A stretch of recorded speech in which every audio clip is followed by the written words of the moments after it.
So you're dreaming of moving to Italy for the long haul, right? Awesome. But then reality hits. How do you actually find a place to live? It can feel like this huge, scary quest. Well, don't worry. In this explainer, we're going to break it all down for you, step by step. We'll turn that scary task into a totally doable plan. Oh yeah, you can totally picture it, can't you? Sipping espresso on your own little balcony, those amazing weekend trips, the whole Dolce Vita dream. But then, you start hearing about the bureaucracy, the mountains of paperwork, the confusing contracts, and suddenly it feels, well, kind of terrifying. We've been there. We totally get it. But here's the thing. It is a journey, but it's not a journey you have to take blind. Think of us as your guide with the map. We're going to show you every single turn, every shortcut, so you can handle this like you've done it a dozen times. Ready? Okay, let's jump right in. All right, first things first, before you even think about scrolling through apartment listings, there's one thing you absolutely, positively have to get. This is square one. And that magic item is called the Codice Fiscale. Seriously, burn this name into your brain. It's your personal tax code, but it's so much more than that. It's basically your golden key to doing anything official in Italy. You want to sign a lease? You need it. Open a bank account? Need it. Get a cell phone? Yep, you need it. Without this little code, you're pretty much stuck. It unlocks everything. So how do you get this thing, especially if you're not in Italy yet? Well, here's the pro move, especially if you're applying for a visa. You delegate. You fill out the official form, get a copy of your passport ready, and then you give someone in Italy, like a lawyer or a service that specializes in this, the power to submit it for you. It's brilliant, really. You get your golden key sorted out before you've even started packing. Okay, you've got your Codice Fiscale. Now the real fun begins, the great apartment hunt. But I gotta warn you, this is where you're gonna hit the biggest, most stressful hurdle for anyone moving to Italy from abroad. And here it is, the big one. The catch-22 that drives everyone crazy. You need a signed long-term lease before you even know if your visa is approved. Let that sink in. The Italian consulate wants proof you have a place to live. But to get that proof, you have to sign a legally binding contract and hand over a bunch of money for an apartment in a country you might not even be allowed to move to. It's a massive, nerve-wracking risk. So, how on earth do you deal with that kind of risk? Well, there's a magic phrase you need to know. Clausula resolutiva. This is your secret weapon. It's a special clause you get your lawyer to add to the lease. It basically says, hey, if my visa gets denied, this whole contract is canceled. It's your escape hatch, your legal safety net. And trust me, you absolutely do not want to sign a lease without one. Okay, let's talk cash, because you're going to need a lot of it up front. First, you've got the security deposit. In Italian, that's the deposito cauzionale. The law says it can't be more than 3 months' rent, but you should expect it to be.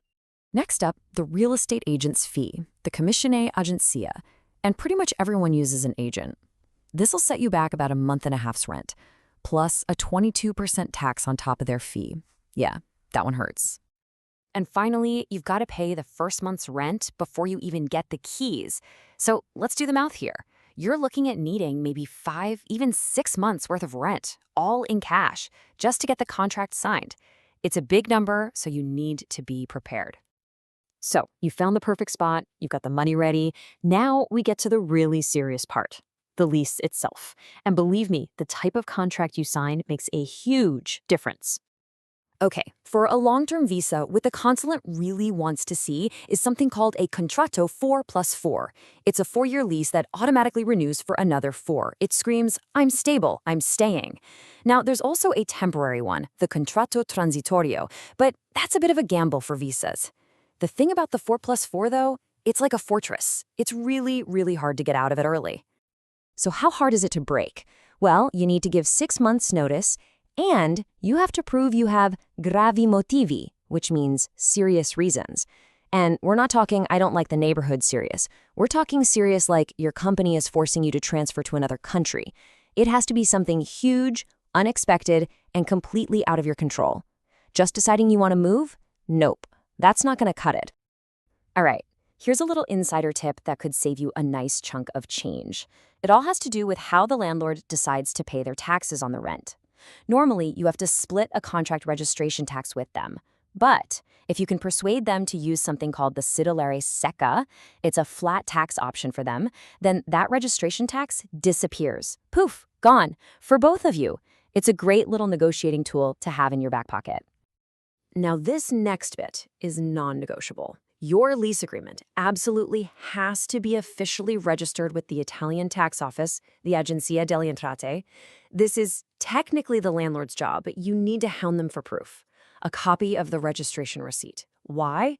Because an unregistered contract isn't legally valid. It gives you zero protection, and your visa application will be rejected instantly. So be a stickler on this one. You did it! Contract signed, registered, keys in your hand. Woohoo! Okay, don't pop the Prosecco just yet. There are a couple more things to do to make it all official. Okay, before you bring in a single suitcase, stop. You need to do a verbali di consegna. It's a super detailed move-in report. I want you to walk through that entire apartment with your phone out, take pictures, take videos of every little scratch on the floor, every scuff on the wall, every appliance, get the landlord to sign off on it. This document is your shield. It's what will protect your security deposit when it's time to move out. Do not skip this. Next up is utilities. You've got two scenarios here. The easy one is called a voltura. That's when the power is still on, and you're just swapping the old tenant's name for yours. Simple. The harder one is a subentro. That's when everything's been shut off, and you have to start a brand new contract from scratch. That can take longer and usually costs more. Okay, you've got the main process down.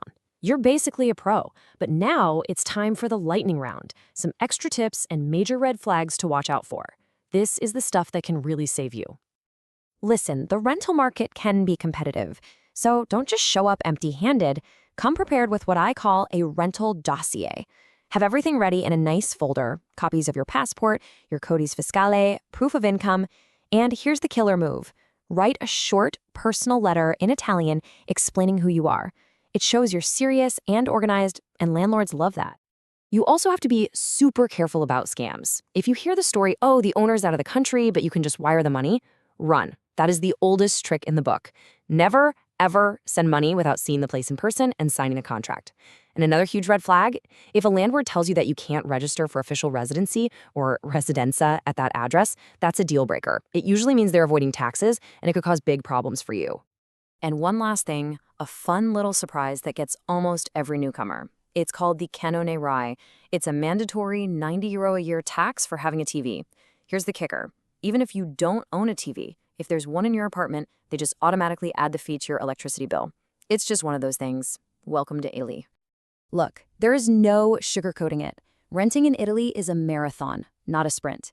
It takes patience, a lot of prep work, and a good strategy. But as you've just seen, it's not some impossible puzzle. It has rules, it has steps, and now you know them. If you get your documents in order and know what to watch out for, you can absolutely beat the bureaucracy and unlock that door to your new Italian life. So the only question left is, are you ready to get started?